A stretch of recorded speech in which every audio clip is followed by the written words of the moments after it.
എന്താ അർത്ഥം? ജിന്നുവർഗത്തിലും മനുഷ്യവർഗത്തിലും പെട്ട ഭൂരിപക്ഷത്തെ കൊണ്ട് നാം നരകം നിറയ്ക്കും. തീർച്ച. ചിന്തിക്കാൻ ഒരു ഹൃദയം കൊടുത്തു, ചിന്തിച്ചില്ല.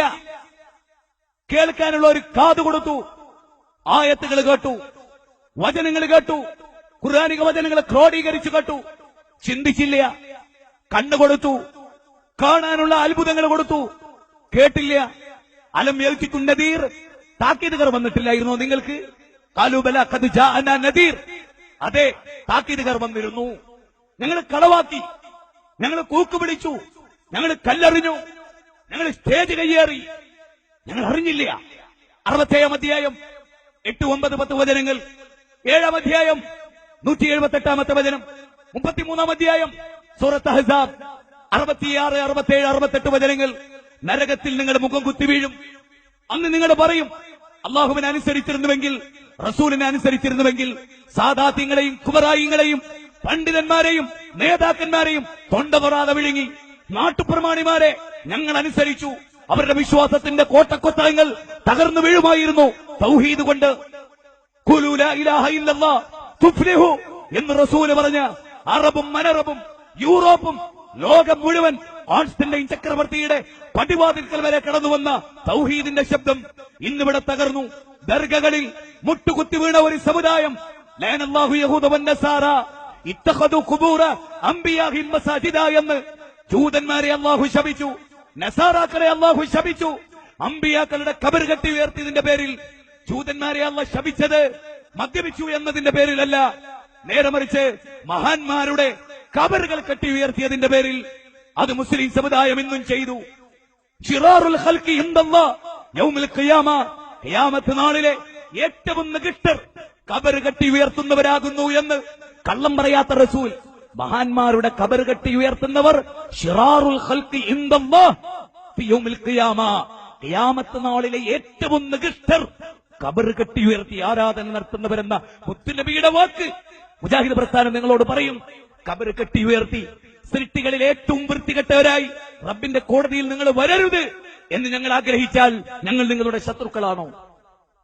നിങ്ങളുടെ ഹജ്ജും നോമ്പും സക്കാത്തും ദാനധർമ്മങ്ങളും ശിർക്ക് കൊണ്ട് പൊളിഞ്ഞു പോകരുത് എന്ന് വിചാരിച്ച ഞങ്ങൾ നിങ്ങളുടെ ശത്രുക്കളാണോ? ബിദ്അത്ത് ചെയ്തതിന്റെ പേരിൽ ഹൗദുൽ കൗസറിൽ നിന്ന് സുഹ്കൻ സുഹ്ക എന്ന് പറഞ്ഞ് നബി ആട്ടി ഓടിക്കുന്നവരുടെ കൂട്ടത്തിൽ എന്റെ പ്രിയപ്പെട്ട മുസ്ലിങ്ങളെ നിങ്ങളിൽ ഒരാൾ ഉണ്ടാകരുത് എന്ന് ഞങ്ങൾ വിചാരിച്ചതാണോ ഞങ്ങൾ ചെയ്ത തെറ്റ്? മങ്കൂസും മൗലൂദും കയ്യിലേന്തി വഖാല റസൂൽ യാ റബ്ബി ഇന്ന ഖൗമി ഇത്തഖദു ഹാദൽ ഖുർആന മഹ്ജൂറ, എന്റെ ഉമ്മത്ത് ഖുർആനിനെ അഗണ്യകോടിയിലേക്ക് തള്ളിക്കളഞ്ഞു നാഥ എന്ന് റസൂൽ പരാതി പറയുന്ന ആ ഉമ്മത്തിൽ നിങ്ങൾ പെടരുത്, നിങ്ങൾ ഖുർആനിന്റെ അനുയായികളാകണമെന്ന് 25-ലെ 30-ാമത്തെ വചനപ്രകാരം ഞങ്ങൾ തീരുമാനിച്ചതാണോ ഞങ്ങൾ നിങ്ങളോട് ചെയ്ത തെറ്റ്? സ്ത്രീകൾക്ക് അക്ഷരം പഠിക്കൽ ബാധ്യതയില്ല എന്ന് പഠിപ്പിച്ച നിങ്ങളെ അക്ഷരങ്ങളുടെ ലോകത്തേക്ക് അക്ഷര വിപ്ലവം നയിച്ച് കൈപിടിച്ചതാണോ ഞങ്ങൾ ചെയ്ത തെറ്റ്? ബിദ്അത്തുകളുടെ നടുവിൽ ജീവിച്ചൊരു ജനതയെ സുന്നത്തിന്റെ ലോകത്തേക്ക് കൈപിടിച്ചു കൊണ്ടുവന്നതാണോ മുജാഹിദുകൾ ചെയ്ത തെറ്റ്? മുജാഹിദുകളെ നിങ്ങൾ പഠിക്കണം. മുജാഹിദുകളെ തള്ളിക്കളയുക എന്ന് പറഞ്ഞാൽ ഖുർആനിനെയും സുന്നത്തിനെയും തള്ളുക എന്നാണ്. ഞങ്ങൾക്ക് നിങ്ങളോട് വോട്ട് ചോദിക്കാനില്ല. എന്റെ പ്രസംഗം കേൾക്കുന്ന വിനീതരെ, സഹോദരങ്ങളെ, ഇന്ന് അല്ലാഹു നമ്മളെ മരിപ്പിച്ചാൽ ഈമാനോട് കൂടി മരിക്കാൻ നമുക്ക് സാധിക്കണം. യാ അയ്യത്തുഹൻ നഫ്സുൽ മുത്മഇന്ന ഇർജിഇ ഇലാ റബ്ബികി റാദിയതൻ മർളിയ ഫദ്ഖുലി ഫീ ഇബാദി വദ്ഖുലി ജന്നതി എന്നൊരവസ്ഥ. നമ്മുടെ ഉമ്മ, നമ്മുടെ ഉപ്പ ശിർക്കിലായി മരിച്ചുപോയവർ, അവരെ കുറിച്ച് നമുക്ക് വേദനയുണ്ട്. ജീവിച്ചിരിക്കുന്നവർ ശിർക്കിലെത്തരുത്. ഇന്ന് ചെല്ലണം. നബി സല്ലല്ലാഹു അലൈഹി വസല്ലമയുടെ വീട്ടിൽ ഒരു ജൂതക്കുട്ടി ഉണ്ടായിരുന്നു. അവൻ രോഗിയായി കിടന്ന് വാർത്ത അറിഞ്ഞു റസൂല് ഓടി ആ ജൂതന്റെ വീട്ടിൽ കയറി ചെന്നു. ആ ജൂതക്കുട്ടിയുടെ തലഭാഗത്ത് നിന്നു. നബിയെ പോലെ നമുക്ക് ഈമാനുണ്ടോ? ആ മകന്റെ തലഭാഗത്ത്, ജൂതനായ ആ മകന്റെ തലഭാഗത്ത് എന്ന് പറഞ്ഞു, മോനെ ഖുൽ ലാ ഇലാഹ ഇല്ലല്ലാഹ്, ഒന്ന് ലാ ഇലാഹ ഇല്ലല്ലാഹ് പറ മോനെ, ഒന്ന് ലാ ഇലാഹ ഇല്ലല്ലാഹ് പറ. റസൂലുള്ളാഹി പറയും. ആ കുട്ടി ബാപ്പാന്റെ മുഖത്ത് നോക്കി. ബാപ്പാന്റെ മുഖത്ത് നോക്കിയപ്പോ ബാപ്പ പറഞ്ഞു, മോനെ അബുൽ ഖാസിം പറയുന്നത് പോലെ ചെയ്ത പോലെ. സന്തോഷത്തോടു കൂടി ആ കുട്ടി അശ്ഹദു അല്ലാ ഇലാഹ ഇല്ലല്ലാഹ് വ അശ്ഹദു അന്ന മുഹമ്മദ് റസൂലുള്ളാഹ്. നബിയുടെ കണ്ണിൽ നിന്ന് കണ്ണുനീർ ചാലിട്ടൊഴുകി.